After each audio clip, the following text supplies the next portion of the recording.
Hey everyone, and welcome back to the channel. Today we're going to step into a story that's as old as Hollywood itself. A story that's often whispered in hushed tones, but rarely ever fully told. It's about a bright spark, a young face that once promised so much, only to be caught in the powerful undertow of a dream factory that can be as cruel as it is captivating. We're talking about Blake Heron. Now, that name might not immediately ring a bell for everyone, but for a whole generation who grew up in the mid-90s. He was a face of pure, innocent charm. He was the boy who taught us about unwavering friendship, about courage in the face of cruelty, and about the unconditional love between a child and a dog. If you've ever found yourself with a lump in your throat watching a film about a boy and his beloved pet, then you've almost certainly felt the quiet, heartfelt magic that Blake Heron brought to the screen. His life, however, was far from the heartwarming tales he helped to tell. It was a journey marked by dizzying, sun-drenched highs and devastating, isolating lows. It's a poignant, often heartbreaking narrative that serves as a powerful reminder of the delicate, fragile balance between fame and the human spirit. It's a story about what happens when the applause fades and the cameras stop rolling, and a young man is left alone to confront the shadows that have been following him all along. To truly understand Blake's story, we need to rewind the tape back to the 1990s. This was a unique era, a time sandwiched between the analog past and the digital future. For Hollywood, it was a period of earnest, heartfelt family films. Stories of courage, loyalty, and overcoming adversity resonated deeply with audiences who were, perhaps, looking for a little more certainty in an uncertain world. Films like Free Willy, The Sandlot, and A Little Princess weren't just movies. They were cultural touchstones. They championed the underdog, celebrated integrity, and told us that one good kid could, in fact, make a difference. Into this landscape came the phenomenon of the 90s child star. Hollywood was in a phase of discovering and nurturing young talent who could carry major motion pictures. Think of Macaulay Culkin just a few years earlier, a global superstar before he was even a teenager. Or consider the burgeoning careers of actors like Jonathan Brandis and Leonardo DiCaprio, who were navigating that treacherous bridge from teen heartthrob to serious leading man. There was a genuine hunger for wholesome, relatable heroes on screen, and the industry was poised to elevate anyone who could capture that elusive, lightning-in-a-bottle quality. Blake Heron emerged as a seemingly perfect fit.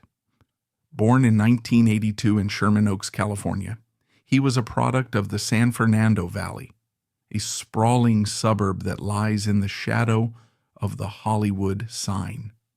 It's a place where the dream of making it in the movies isn't some far-off fantasy. It's a tangible possibility. It's in the air you breathe. It was an environment where dreams were not just dreamt, but often realized, for better and for worse. The promise of Hollywood was intoxicating, a dazzling, magnetic lure that beckoned countless young hopefuls. And Blake was one of them, stepping onto a path that was paved with both stardust and shadows, a path that had already proven perilous for so many young souls before him. Blake Heron's journey into acting began early, with the kind of small roles in Disney films and television commercials that are the typical starting blocks for aspiring child actors in Los Angeles. He was a natural athlete, a gifted amateur baseball player, the quintessential all-American kid. These early gigs were the training grounds, the first tentative brushstrokes on what promised to be a grand and beautiful canvas. But nothing, absolutely nothing, could have prepared him or his family for the seismic shift that came with the film Shiloh in 1996. This wasn't just another role. It was the role. It was the part that would forever define him, etching his name into the hearts of millions. Shiloh, for those who haven't had the pleasure, is a truly poignant story adapted from Phyllis Reynolds Naylor's beloved Newbery Medal-winning novel. It tells the tale of Marty Preston, a young boy in rural West Virginia who discovers an abused beagle, Shiloh, and embarks on a secret, dangerous mission to protect him from his cruel, alcoholic owner. Blake, with his earnest blue eyes and a natural, unforced innocence, was Marty Preston. He didn't just play the part, he inhabited it. He perfectly embodied the moral compass, the quiet determination, and the deep, profound empathy of a child fighting for what is right, even if it means lying to the people he loves. His performance wasn't just good for a child actor, it was profoundly moving, period.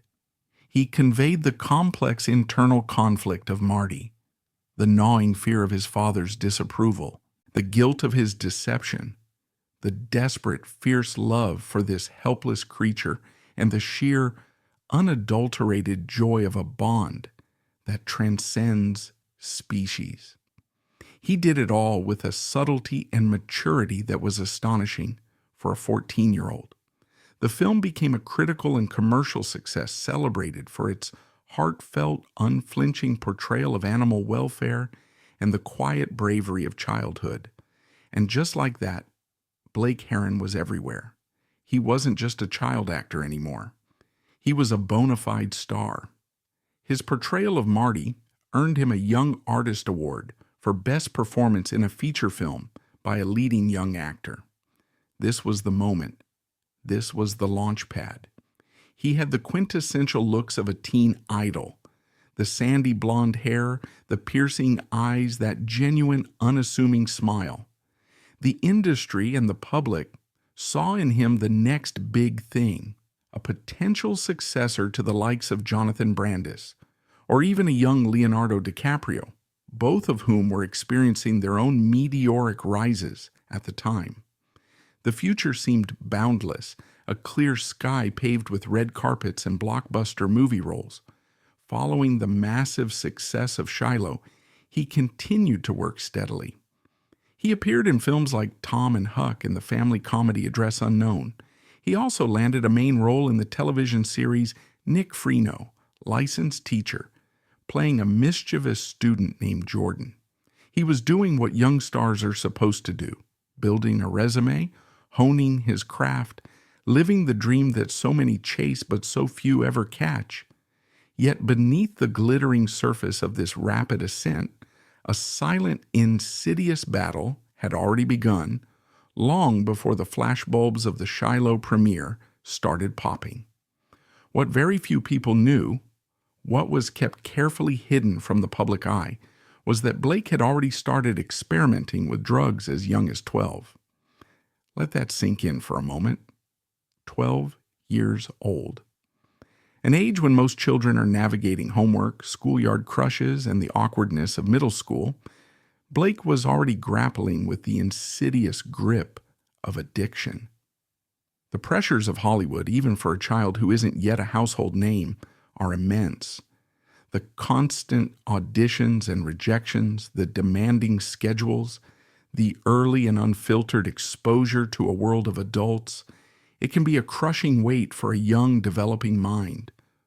While the world was just beginning to see a bright, promising young man, Blake was likely already experiencing the isolating secret struggle of addiction, a shadow that would only grow longer and darker as he matured. As he transitioned from his teens into young adulthood, the anticipated explosion of his career never quite materialized. The leading roles he seemed destined for became fewer and farther between. The trajectory, once a steep upward climb, began to level off. You have to imagine what that feels like for a young man who was told by the entire world that he was destined for the very top. It's a cruel catch. 22 of Hollywood, the industry that builds you up on a promise, is the same one that looks away when that promise doesn't immediately pay off. He found steady work, certainly, and he was always professional, always delivering.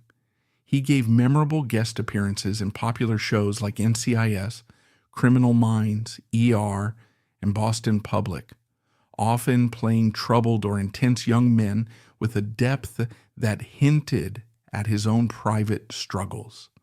He gave a powerful, understated performance as Specialist Galen Bungum in the critically acclaimed Vietnam War film We Were Soldiers, holding his own alongside an icon like Mel Gibson. But these were supporting parts, fleeting glimpses of his undeniable talent, rather than the starring vehicles that had been so widely predicted for him. The phone wasn't ringing with offers to carry a film anymore. Instead, it was calls for a few days' work on a television set to be the guest star of the week. For an actor, and especially for someone who had known The View from the top of the call sheet, this is a slow and painful erosion of identity.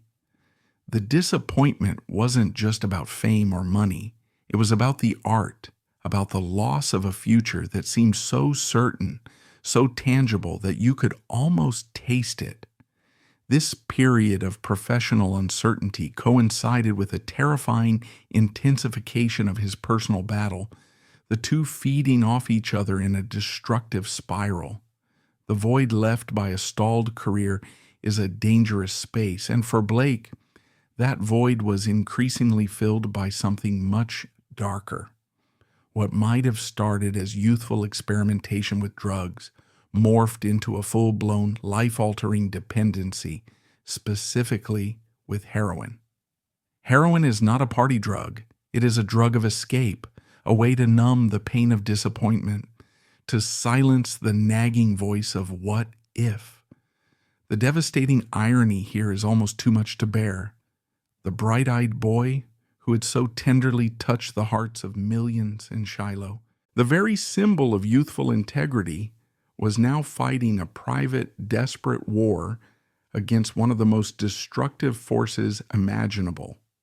The classic, tragic shift from innocent child star to struggling adult actor battling addiction is a narrative that is tragically familiar in Hollywood. But to frame it just as a cliché does a great disservice to the person at its center. Each individual story carries its own unique, crushing weight of sorrow and regret. Behind the headlines and the cautionary tales, there is a human being grappling with a disease that rewires the brain and breaks the spirit. For Blake, this was a lonely, isolating fight, waged far from the camera's eye, and his story was rapidly and heartbreakingly becoming another entry in this sorrowful ledger of lost potential, a quiet tragedy unfolding one day at a time. Blake's struggle with addiction wasn't just a quiet, private battle. Eventually, it became an open, painful chapter in his life that he chose to share. He wasn't afraid to speak about it, a testament to a different kind of bravery, a vulnerability that perhaps mirrored his most famous character, Marty Preston, who stood up against injustice and cruelty. This wasn't the kind of vulnerability one expects from someone trying to maintain an image in the unforgiving landscape of Hollywood, but it spoke volumes about Blake's true character, about the genuine, sensitive person who existed beneath the fading fame. One of the most emotionally striking and ultimately tragic details about Blake's later years is the sheer tenacity of his fight to get clean. He wasn't just passively succumbing to his illness, he was actively, fiercely fighting it. He checked himself into rehab multiple times. Each visit was a new declaration of war on his addiction, a testament to his profound desire to break free from the chains that had bound him for most of his life. Imagine for a moment the sheer mental and emotional fortitude it takes to repeatedly face that grueling uphill battle, to confront your deepest demons in such an intense, vulnerable way, knowing that the world might be watching, even if only from the periphery, ready to judge your stumbles. It takes a level of courage that few of us can truly comprehend. In the weeks leading up to his death, there was a palpable sense of hope among those who loved him. Just days before that fateful morning, Blake had reportedly completed another stint in rehabilitation. His girlfriend at the time, Chanel Panagiotopoulos, later spoke about how positive and determined he seemed. He was actively working on his sobriety. He was sick with the flu, but was refusing to take any prescribed narcotics for fear of a relapse, and he was looking towards the future. This detail adds a particularly poignant and cruel layer of tragedy to his story. His death wasn't the final chapter of a slow, expected decline. It was a sudden, devastating blow that came just as he and everyone around him believed he was finally turning a corner. His friends and family were likely clinging to those precious moments of hope, seeing glimpses of the bright, funny, promising young man they knew. The kind-hearted and gentle individual who, despite his immense struggles, had always possessed a certain light. There are whispers, anecdotes from those who knew him best, that despite the crushing weight of his addiction, Blake never lost that gentle spirit. He was known for his quiet kindness, his thoughtful and introspective nature, and a raw vulnerability that drew people to him. These weren't the qualities of a stereotypical troubled star. They were the traits of a deeply sensitive individual struggling with a profound and relentless illness. His eventual openness about his addiction, his willingness to share his pain, reportedly stemmed from a sincere desire to help others, to shed light on a crisis that was affecting so many, and to let people know they weren't alone. It was an act of selfless courage, a final heartbreaking attempt to use his own suffering for a greater good. This willingness to be vulnerable, to expose his private pain in the hopes of offering a lifeline to someone else, provides a profound and deeply moving insight into his character. He wasn't just a statistic in the making, he was a human being grappling with a relentless foe, and even in his darkest moments, he was still thinking of others. He was more than his addiction. He was a son, a boyfriend, a friend, and an artist whose work had brought joy to millions. The tragedy is that the illness he fought so hard against simply wouldn't let him go. Blake Heron's passing on September 8, 2017, at just 35 years old, confirmed to be due to the effects of multiple drugs, including the deadly fentanyl, serves as a stark, chilling echo of countless other lives lost. Fentanyl is not merely a stronger version of heroin. It's a synthetic opioid that is up to 50 times stronger than heroin and 100 times stronger than morphine. It is often secretly and cheaply mixed into other drugs without the user's knowledge. This makes it incredibly, terrifyingly dangerous, turning what might have been a typical overdose into an almost certainly lethal one, even for individuals with a high tolerance. His passing, like those of musical icon Prince or the brilliant actor Philip Seymour Hoffman, who were both also taken by circumstances involving fentanyl, amplifies the urgent need for a more nuanced, compassionate understanding of addiction, drug policy, and accessible, affordable treatment. There's a common, often cruelly judgmental narrative surrounding addiction, especially when it involves someone who seemingly had it all. The public debate often centers on a false dichotomy: personal responsibility versus systemic failures. Was Blake's battle solely a personal failing, a lack of willpower? Or was he a victim of a pervasive cultural issue, a problem that was seeded in his youth and fatally exacerbated by the unique high-stakes pressures of child stardom? Hollywood has a well-documented, almost mythical history of chewing up and spitting out its young talent, often leaving them ill-equipped to handle the harsh realities of adulthood, let alone the lurking, ever-present shadows of addiction. This leads to the subtle yet powerful debate around our very perception of child stars. As a culture, we tend to put them on impossibly high pedestals.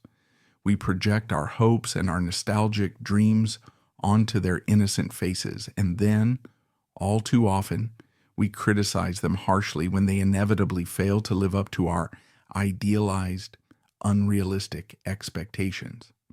When a child star, particularly one so deeply associated with a wholesome and beloved film like Shiloh, succumbs to addiction, it fundamentally challenges our comfortable narratives.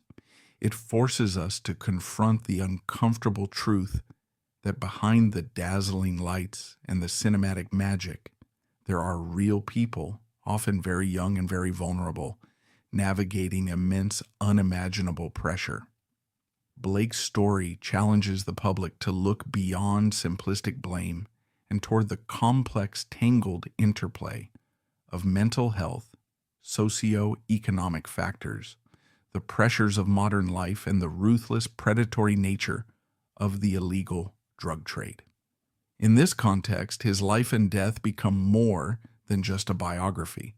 They become a grim, heartbreaking case study in a societal crisis that continues to unfold, a crisis that has touched nearly every community, leaving a trail of devastation in its wake.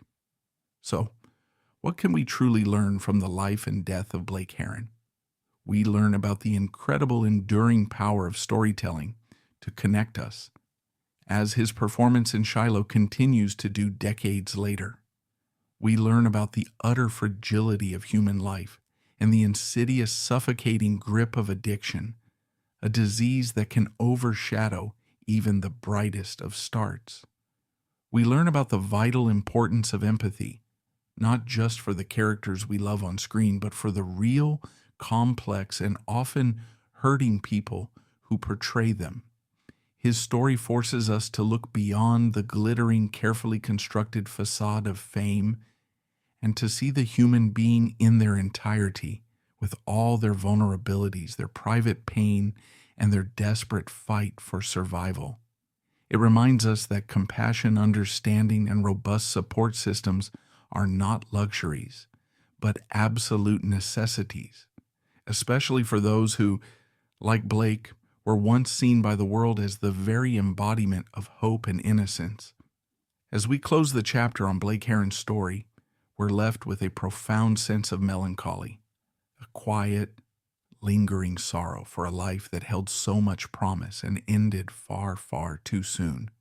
He was the boy who brought Marty Preston to life, filling our screens and our hearts with courage, kindness, and an unwavering sense of loyalty.